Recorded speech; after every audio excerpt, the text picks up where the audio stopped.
Hello students, today I am going to teach you this chapter from your English literature book, The Canterville Ghost. Okay, chapter is written by Oscar Wilde and this is a short story which is basically adapted for a stage because this is performed in form of a drama all around the world, and this is actually a story which has a ghost. Most of the times you will think that a ghost story will have these scary feelings and it will have the terrific moments, but this is a ghost story with a very amazing twist. Okay, it instead of making you frightened, instead of intimidating you, it creates the feeling of amusement. Okay, it amuses you, it brings smiles on your face. Let's go through this story today. There is a whole list of characters, children. The story has various characters. The first character is Lord Canterville. Lord Canterville is the owner. He is the master of this large mansion, large house, which is known as the Canterville Chase. Okay, then you have an American family, and this American family in fact purchases the Canterville Chase from Mr. Lord Canterville. We have Mr. and Mrs. Otis, and this is an American couple. They are very rich and very modern. Then you have Mrs. Umney. Mrs. Umney is the housekeeper. She is a maid of Canterville Chase. Washington is the eldest son of the Otis family. There are 4 children in fact. Okay, Washington is the eldest one. Then you have Virginia. She is the middle child and Otis's only daughter. 3 sons and 1 daughter. Then you have the twins, that is Lewis and Clark, the youngest members of the Otis family. Lewis and Clark, they are the twins of this Otis family, and we have a special character in this story who happens to be a ghost. Okay, this is the list of the characters of the story, that is the Canterville Ghost. Canterville is the name of that house. Canterville Chase is the name of that house, and because it has a ghost, that is why Oscar Wilde has named it the Canterville Ghost. Okay. Now, Lord Canterville, see, this story is divided into scenes. Okay, this is the first scene, and it is in the Canterville Chase, that house. Okay, we have 2 people talking here, that is Lord Canterville and Mr. Otis. As I already informed you, this house, this Canterville Chase, belongs to Lord Canterville, who is now trying to sell his house because he feels that there is a ghost in this house and he has no wish to live in that house. So he willingly tries to sell his house, and there is this buyer from America, Mr. Otis. Okay, he'll come to live with his family in this Canterville Chase. Lord Canterville says, I'm really pleased you want to buy Canterville Chase, but there is something you have to know. So there is this sort of conversation happening between Lord Canterville and Mr. Otis. Okay, Lord Canterville tells that he is really happy that Mr. Otis is going to purchase his mansion, his house, but at the same time he is honest enough to inform the buyer, to inform the person who has come to purchase his house about the strange fact. What is that strange fact? It's that there is an existence of a ghost in this house. People have seen the ghost, people have felt the ghost. Okay, so he wants to be truthful, he wants to be honest enough to inform the buyer about that extraordinary fact. Okay, Mr. Otis says, if you insist. It means he is least interested in any such information, but he says, okay, fine, if you insist, let me listen to it. Okay, So Mr. Otis says, if you insist, and Lord Canterville says, yes, I do. It means it is necessary. He considers it very necessary, and he is going to inform Mr. Otis about it. There's this ghost in. Now you can see several dots after this word in. Why? Because Lord Canterville is trying to tell him something, and he is interrupted by Mr. Otis. As soon as he uses this word ghost, children, Mr. Otis is not at all interested. Why? First thing, he is from America, that is a modern country. Being from a modern country, he has no belief, you can say, in ghost. Okay, he does not believe in ghost.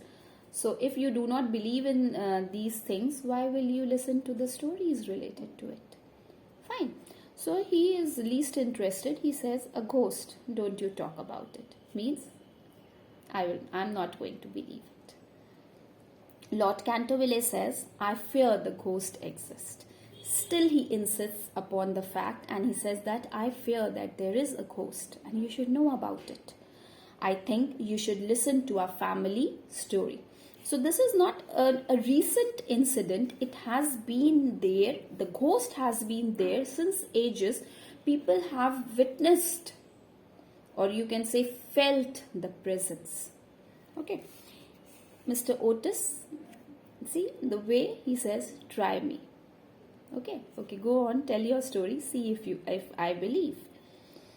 Okay, Lord Canterville now says, I'll tell you what happened to my great aunt, the Dowager Duchess of Bolton. He's going to narrate a story now, a story which is related to his aunt. Okay, great grand aunt, and that was the Dowager Duchess of Bolton. Now here there is a change from this scene. Why? Because he is going to depict a story which is related to the past. So we have a scene from the past tense. Okay. The site of the stage where Mr. Otis and Lord Canterville are standing is darkened. Means we are no longer going to see Lord Canterville and Mr. Otis. And the other side is lit up. The other side had whom? Dowager Duchess of Bolton, grand aunt of Lord Canterville. The butler and the housekeeper lead the Duchess to a chair and give her a drink of water. She sits down terrified. What is the scene all about? That this lady is actually very terrified, and the butler and the housekeeper, they lead her towards a chair so that she can be seated, she can feel some comfort, and they give her a glass of water. Okay, Duchess, she says something now. Please don't leave me alone here. When do you utter these words? When you are actually very scared. You are scared to be left alone. Okay, so she says, don't leave me alone here. Take me away from here. Screams. Screams means gives a loud cry. Get away from me. Whom is she talking to? The ghost. Okay. Don't touch me. Get your clammy hands off my shoulders. The ghost. See, children, we human beings, we have life. Our hands are warm. Okay. And the touch is different from that of a ghost. She felt a very cold and very damp hand. There was no warmth in the hands of the ghost, of course. She felt that hand on her shoulder, and then she screamed that, get away from me, do not come near me, okay, don't touch me. And she felt that clammy hand, that damp and that cold hand on her shoulder. She told the ghost to take off that hand from her shoulder. The housekeeper says, my lady, calm down. She is really terrified. Okay, so the housekeeper is trying to calm her down. There is nobody here, look around you. What they think is that because they cannot see the ghost, they cannot feel the clammy hands on their shoulders, so they are just trying to tell her, they are just trying to convince her that have a look around, there is no one here. Okay, so there is no one to harm you. Just look around you. There is no one else except for us.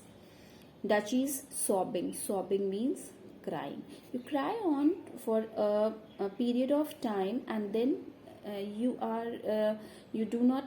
have those hiccups. Okay, you have problem in breathing. You have problem in talking. That condition is actually sobbing. She went on crying, and that thing, it had its bony hand on me. She's trying to tell people what actually happened to her, what she actually felt. Okay, she said that thing, because that was not a human being, that was a thing, and it had its bony hands on me. I did not notice at first. I thought it was a draught. Draught here means a cold wind. Okay, it as if some wind passed through her ears, and the first touch was like a draught. She felt as if it was a draught. She did not even notice. Then I saw those skeleton hands, and then maybe she saw at her shoulder, and she saw that skeleton hand on her shoulder, which was really wet and very cold. Then she was actually frightened. The Duchess screamed again and faints. This feeling itself is so scary. The lady fainted again. The side where Mr. Otis and Lord Canterville are standing up is lit up. That scene is over. The other side, which was lit up, is over now. So again it has darkened. And the other side, the first side from which the story started, which has Lord Canterville and Mr. Otis, is now lit up. Okay, we can see both of them. Lord Canterville says, "My great aunt was so frightened that she never recovered from that shock." That means the lady was so frightened that she could never overcome that shock. Throughout her life, she was in shock. Mr. Otis says, "And you want me to believe this?" Means you can believe, I will not. Okay, he simply said that. You really want me to believe it? I won't. And reason I already told you, he is from a modern country. He is very rich. He does not believe in this old beliefs and superstitions. Okay, he is from an advanced family, and he has no belief in ghost. So Lord Canterville says, "Mr. Otis, the ghost has been seen by several members of my family."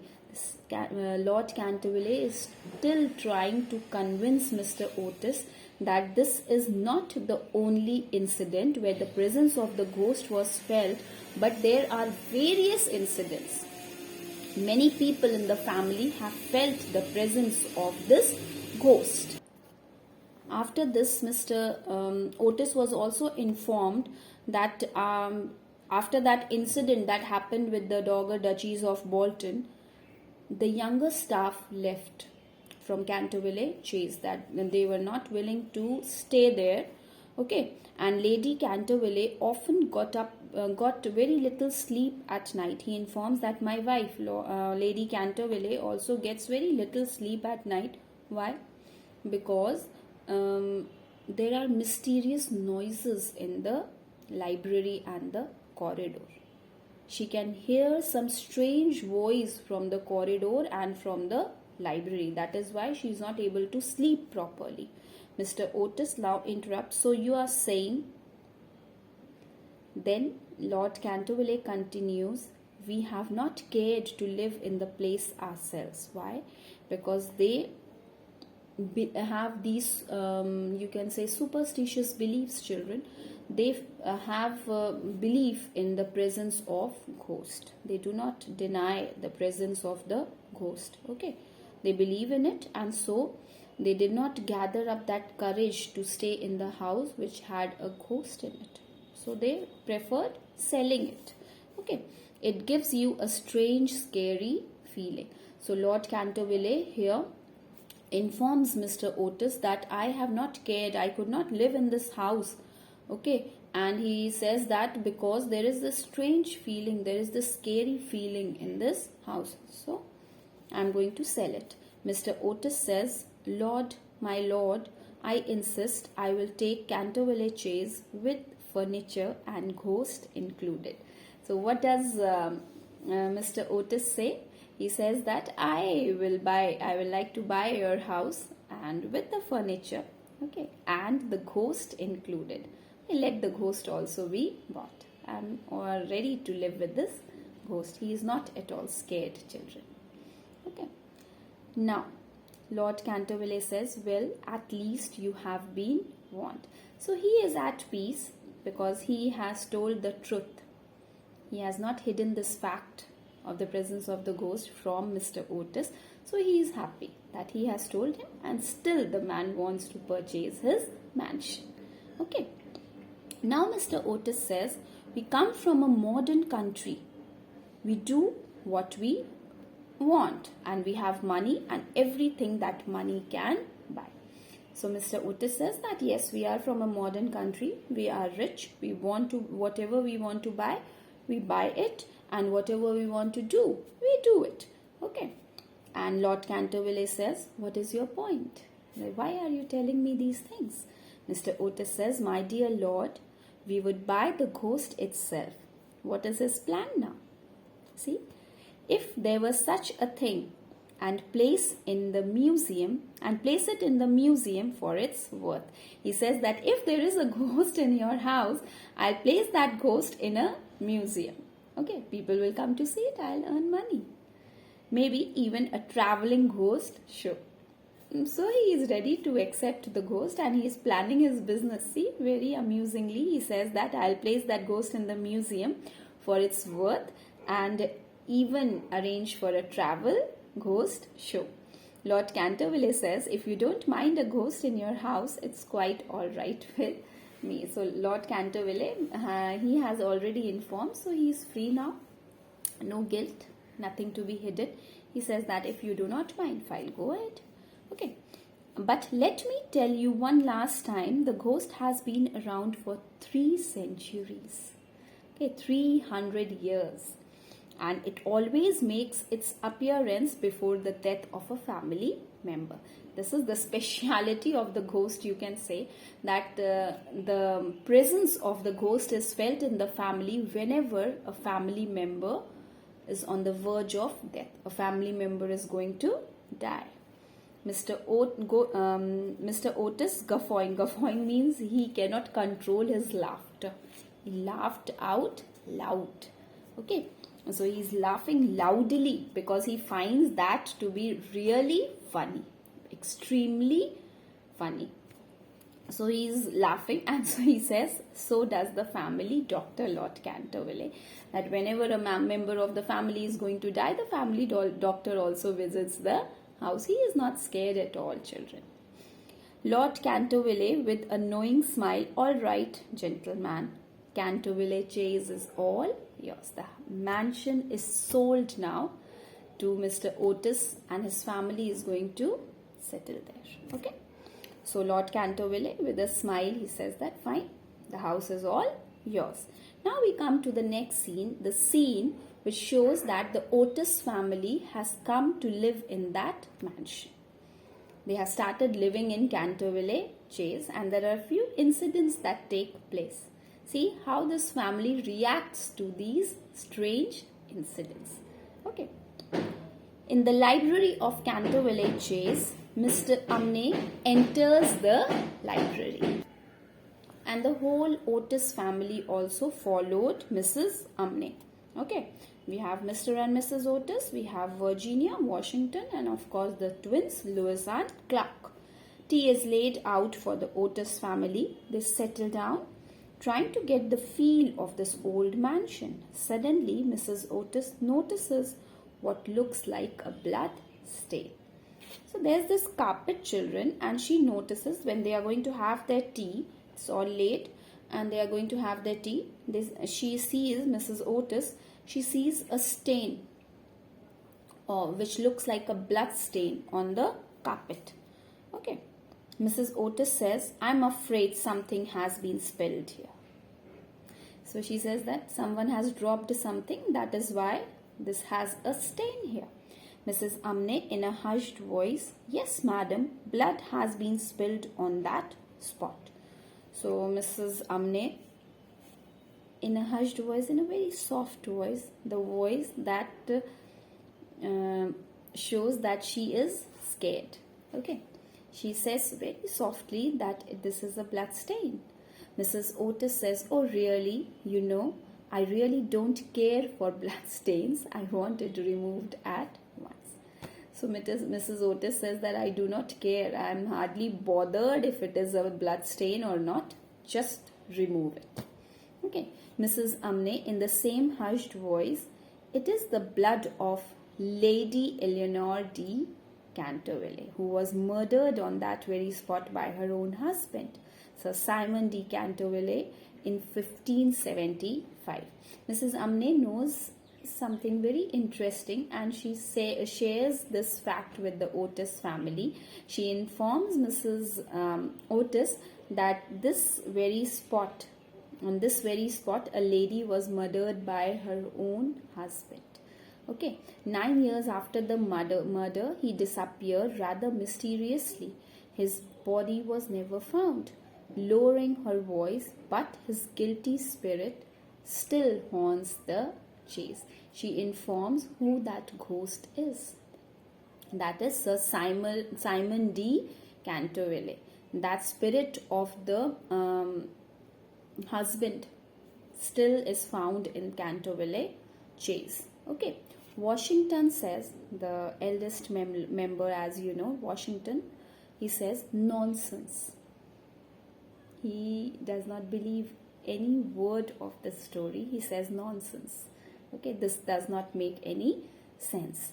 "Watch me remove the stain." He takes out a small stick of stain remover from his bag and rubs it over the stain. There's a stick and he rubs that over the stain. There is a sudden flash of lightning and a peal of thunder. Mrs. Umney looks terrified and faints. So this whole scene has become so dramatic and so scary that this housekeeper, she faints. Okay. And Mrs. Otis, what monstrous English climate. What the writer is trying to tell here is that they are trying to remove something that has been put there by the ghost. That is why that caused that lightning and thunder, which depicts the anger, the fury of that ghost. But this family, they are relating this whole thing to the weather. And she blames the weather, that the weather is really monstrous. That is why this lightning and this thunder. Mrs. Otis says, what do we do with the woman who faints? Okay.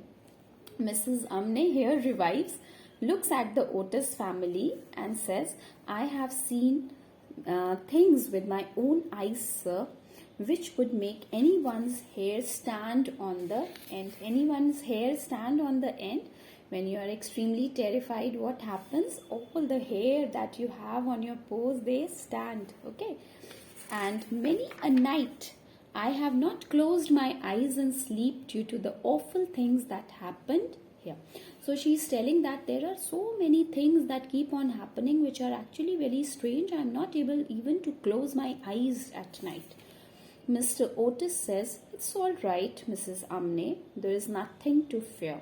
At any rate, ghosts don't frighten us." So he says, let the ghost do whatever it wants to. We will not be frightened. And you'll be really surprised to know that the children also have this same belief. They do not believe in ghost. All of them start laughing. Okay. Now there is this next scene, and it is a scene which happens in the morning in the same library, and the twins enter the library. Okay, both of them, and they just notice that blood stain is back on the carpet. The ghost must have been here again. And in a normal way, children, they talk about the ghost. There's no feeling of being scared. They just normally they tell that, see, the blood stain has come back. It means the ghost has been here. Clark says, Brother Washington has been removing it every day, and every day this comes back. Lewis says, let's camp out here tonight and wait for him. This is actually very astonishing. two little children, they are going to face the ghost tonight. Okay. Says that every day Washington, elder brother, he keeps on rubbing the stain. Every day it keeps on coming back. So what is their plan? They are going to be awake at night. They are going to stay there in the library and face the ghost when it comes. Okay, isn't it interesting? We'll continue this chapter in the next class, children. Till then, you read the chapter and I'm sure you're going to like this story. Okay, thank you, children.